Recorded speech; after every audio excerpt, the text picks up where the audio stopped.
you're looking to dive into topics on how to live a happier, healthier, more fit, and long lifespan, then you've come to the right podcast. Livin the Dream with me, Coach Damian Evans. Together, we will explore the topics on all things health, fitness, and wellness. Together, we will be lifelong learners on this journey to living the ultimate dream. What up, Dream Team? Coach D here, coming at you from beautiful sunny San Diego, and welcome back to the Livin the Dream Podcast, where we're going to climb up this hump day hill to explore total wellness in order to reach for your goals and in order to live your dream life. Today, we're diving into a topic that I know so many of you have been asking about: how to lose fat and how to keep it off. How to lose fat and keep it off. You've probably set a goal at some point in your life to lose just a few pounds, maybe at the start of a new year, or perhaps it's something that you've struggled with for a long time. But here's the thing. If you follow fitness content at all, you've probably heard most diets, they fail in the long run. And that's not just some random claim. It's backed by some pretty staggering research. Let's take a look at one of the most eye-opening studies, the follow-up study on contestants from the show, The Biggest Loser. You probably have heard about it. That reality show where people lose dramatic amounts of weight in a very short time. They checked in on these participants 6 years after they did the show, 6 years after they lost all that weight. Out of the 14 people in this study, only one person, one out of the 14, had managed to keep the weight off. 5 regained all of the weight, and 2 actually ended up heavier than before they even did the show. So half the people had gained it all back. That's not just a one-off case. A 2020 systematic review on weight loss studies found the same pattern. People lose weight during the diet. They're going to lose the weight, but most regained it afterwards. In some cases, they even ended up weighing more than before they started that particular diet. So what does this mean? Why does this happen? Why is it that people can lose the weight, but we struggle to keep it off? Today, we're going to get into that. And more importantly, I'm going to share 3 specific strategies to help you not only lose the fat, but also keep it off for good. Before we dive into those strategies, though, let's take a moment to cover: how does fat actually get out of your body? How do you lose fat? How does fat loss actually work? You might have heard about it, but it's worth getting everyone on the same page and just going over it just real quick. So fat loss actually works. It happens because of a simple equation, and this is a calorie deficit, a caloric energy deficit. That means that you're eating fewer calories, you're eating fewer pieces of energy than you're burning, than you're expending. You consume calories by eating food, and you burn calories off in 4 main ways. The 4 main ways that you burn energy is, number 1, the resting energy expenditure, or what we have talked about on this episode, on this podcast, the BMR, basal metabolic rate. These are the calories that you burn just sitting there, just keeping the organs going, your heart beating, and your blood pumping, and your body functioning. That is just the bare minimum, your BMR. Some people call this your metabolism. That's actually one of the biggest factors to how you burn calories. And we've talked about how you can get that number up. It's pretty much set unless you put on muscle mass. We're not going to go too much into that right now. Or otherwise we would go for hours.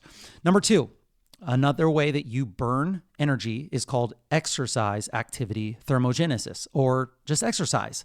This is the energy that you burn from structured, planned exercise. And a lot of people think this is the majority of your calorie burn.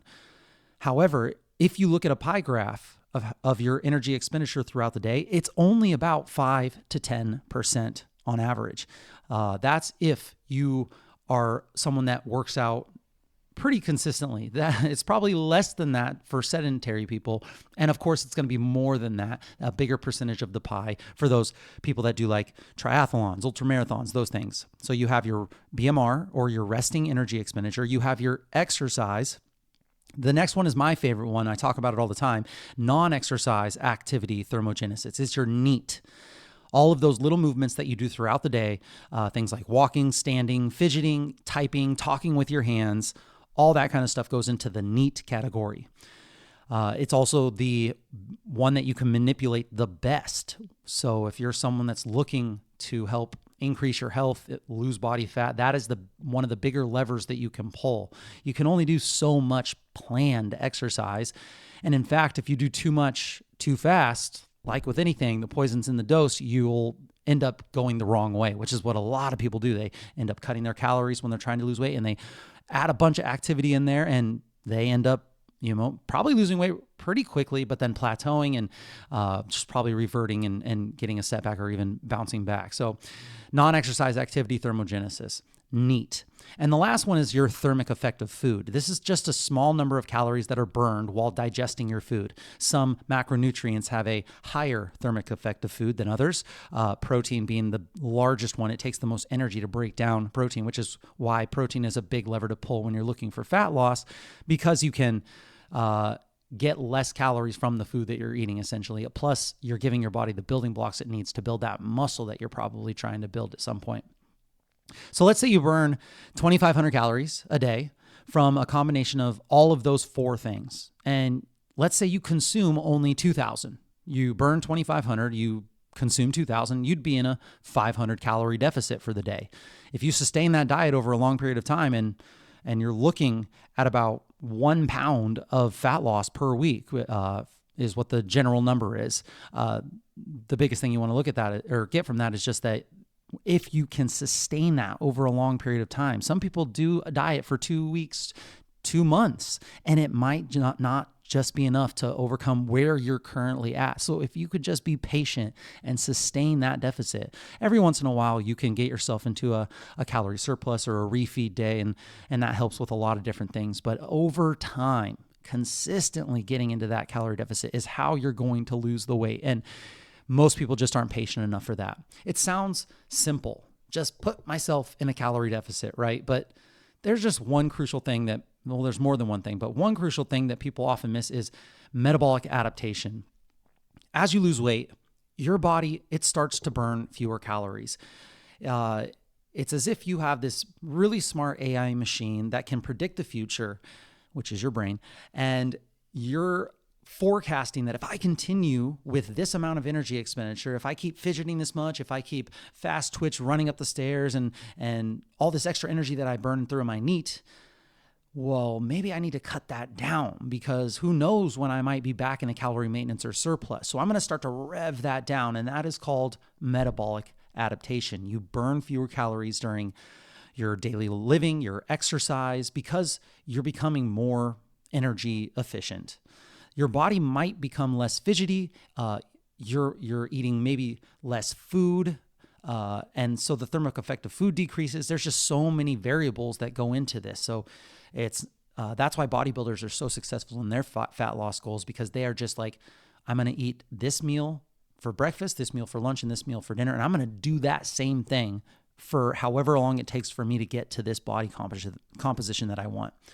In other words, the 500 calorie deficit that you're starting to get when you put yourself in that deficit, if you think you're starting at 500, that might shrink as you lose weight. That's why after a few weeks, you might find yourself hitting plateaus. And when that happens, you have two choices. You can lower your calories even further, cutting your deficit even further with calories and energy intake and food decrease, or you can accept that the process may take a little longer than you expected, right? You can keep cutting away until you can't cut no more, or you can be patient. The three strategies here for long-term fat loss success. We now know that fat loss can stall, so it can plateau. Let's talk about how to avoid those dreaded weight regain traps and make sure that the fat stays off for good. Because a lot of people hit these plateaus and they're like, screw it. I just did all of this work and I didn't get anything for it. I might as well go back to the way that I was eating because, I was only putting on 2 to 10 pounds of fat each year. That's not that bad. And all this work is just not worth it. They just there's a meme on the internet where this miner is digging and he's digging and he's digging and he has this long tunnel dug and he like hasn't found anything. And so he quits. But one swing away was just this diamond, bunch of diamonds. So try not to be that miner. Be patient, keep chipping away. I promise you, long-term consistency will win. So 3 strategies for long-term fat loss success. Number 1, slow and steady wins the race. The first strategy is to diet slowly. Just like you want to start your exercise routine slowly, just like you want to do anything. You want to get a tan. You're going to go out in the sun with a short period. You're going to start slowly. All these things. You're not going to go into a cold plunge for 45 minutes at 32 degrees. You're going to go in for 30 seconds, and then you're going to build up to a minute. It's a slow, constant, continual progress that you're looking for. Most people want fast results. I do too. I've been wanting that muscle for 20 years. It's a slow gain. But the truth is, faster weight loss often leads to faster weight regain. A lot of people lose their body weight super fast, but what they're doing is they're dehydrating their tissues. So a lot of people will say you're losing water weight. You're dehydrating your tissues. You're pulling the fluid from the tissues. As soon as you get a nice high carb and sodium intake and then water, you're just going to fill it right back up. So you're not actually looking at the pounds of weight on the scale. You're thinking about the actual tissue. You want to aim for a steady pace of around 0.5% to 1% of your body weight lost per week. So if I'm a 200-pound person, I want to try to lose maybe 1 to 2 pounds of my body weight per week if I only have body weight as a metric. That is a slow and steady pace that is sustainable. In my own experience, the clients who I've worked with who have had the most success have taken a very gradual approach to fat loss. And they've actually had a mindset shift where it's like, I really don't care about the fat loss. I care about being healthy and I care about being strong. And sometimes that's the mindset shift that it takes. For example, someone I'm working with over the past 9 months has lost 24 pounds, about 24 pounds, which is huge. That's averaging just over a pound per week. And guess what? It's been ridiculously easy for that person. They've eaten out less. They've enjoyed social events as they come, but done it with a plan. They've had pizza, they've had sushi, and yet, because they have been patient with the process, the results have stuck. By slowing down the process, you also avoid that feeling of deprivation that often leads to bringing people to cheat on their diets once the diet is over. That feeling of deprivation is not something that any of us want to go through. We instead of thinking, hey, maybe this is good for my health, I want to do this because this is going to make me happier in this way, you're just thinking, I got to deprive myself in order to be able to get to this body that I want. And that feeling of deprivation, that's going to make you overconsume and bounce back when the diet is over. So there's a lot that has to go into not just the physical, not just the nutritional, but also the mental aspect of this journey, of this effort, of this goal. So slow and steady fat loss prevents burnout and it helps you stick to the process without feeling deprived. So be patient and the results will come. Number 1, slow and steady wins the race. Number 2 of 3 strategies for long-term fat loss success. The second strategy is to focus on habit building. Habit building. I love to talk about habit stacking. Right now, you might feel super motivated. You're ready to go. You're rearing. You have all the motivation in the world. Maybe you just started your journey and everything is feeling fresh and exciting. But here's the thing. Motivation always fades. It's just human nature. It's an emotion like happiness, sadness. Motivation is going to fade. What is going to keep you on track when that motivation dips? Well, what keeps you on track is your habits. You fall to the level of your discipline, which makes up your daily habits. Here are 2 habit building techniques that I really love. Temptation bundling. This is when you pair something that you really want to do with something that supports your goals. For example, if you love watching this Netflix show, but you struggle with doing your cardio, okay, Let's only watch your favorite show while you're on the treadmill or the bike or whatever your cardio machine is. Save your favorite show and stack it with that long-term steady state cardio. Or maybe you save your favorite podcast for your meal prep time. I hate meal prepping. It's so boring. Okay, well, maybe I'm only going to get to listen to my favorite podcast, Livin the Dream maybe, while you're meal prepping. Pairing these activities makes them more enjoyable and easier to stick with. Number two of two habit building techniques is to optimize your environment. This is so crucial. Create an environment that supports your goals. Keep healthy snacks within reach and limit your exposure to the tempting foods. Maybe you have all of the foods that you should be eating, all of the vegetables pre-chopped, looking pretty in glassware right there at the front of your fridge, while you have to go into the garage, into the cupboards, and maybe you have to open up 2 containers in order to get those cookies, whatever the case may be. If you know that you stress eat at night, if you have non-food stress relievers like a book or a puzzle nearby, that could be a good substitute. Maybe it's doing a deep stretch. Maybe it's doing a meditation. Maybe it's sitting in front of your red light. Maybe it's having a conversation with a loved one. How can you substitute a stress reliever that you've put into your brain? Now it has to be sweets. It has to be this trash TV. Maybe I substitute it with something that can help me grow. But the point is here, let's figure out how we can make the healthier choice the easier choice. And let's see how we can do that by designing our environment in a way that supports your success. Habits are going to be what keep you going when the motivation fades. So by bundling temptations and by optimizing your environment, you make sticking to your diet and fitness goals automatic. That's the goal, is to try to make it as automatic as possible. So we have slow and steady wins the race. We have build habits, not just through motivation. And the third one on strategies for long-term fat loss success is have a post-diet plan. Have a post-diet plan.